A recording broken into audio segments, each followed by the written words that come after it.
Ya Rabbim, mən görmüşəm Baladağı heç bir anıya nəsib eləmə, ey gözəl görünür.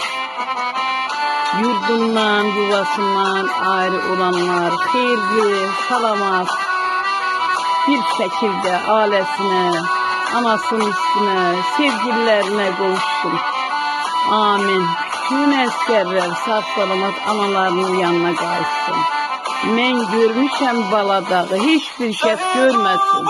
Ya Rəbbim.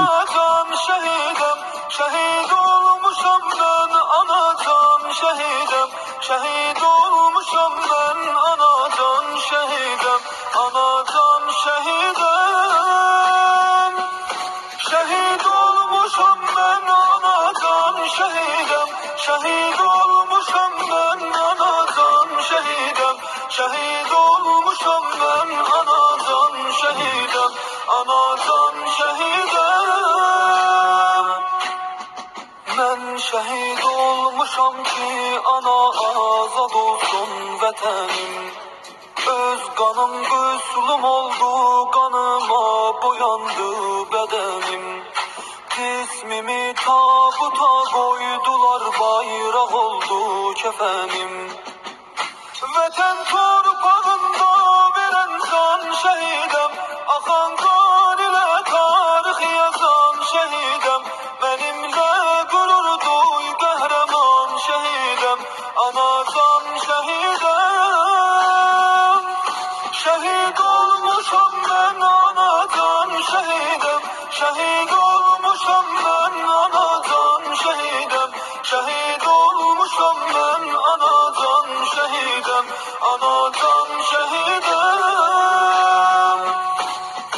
Ben şehidem, benim yareli cismime eller ağlar. Öz anam şeklimi hey öper, paltarımı buzallar. Yaz tutar matem eyler, ağarmış sata qara bağlar.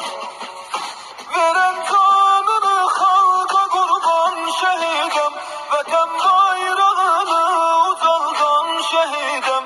Mezarımda gururla yatan şehidem. Anacan şehidem. Ben şehidem, döyüş meydanında boyandım kanıma. Gülleler her taraftan değirdi yaralı canıma. Ruhum ayrıldı candan, imamım gelende yanıma. Alın dersimi Kerbela'dan şehidem. Şehit ölmeyir sağdı her an şehidem. Diriyem değil şanlı Kur'an şehidem. Anacan şehidem.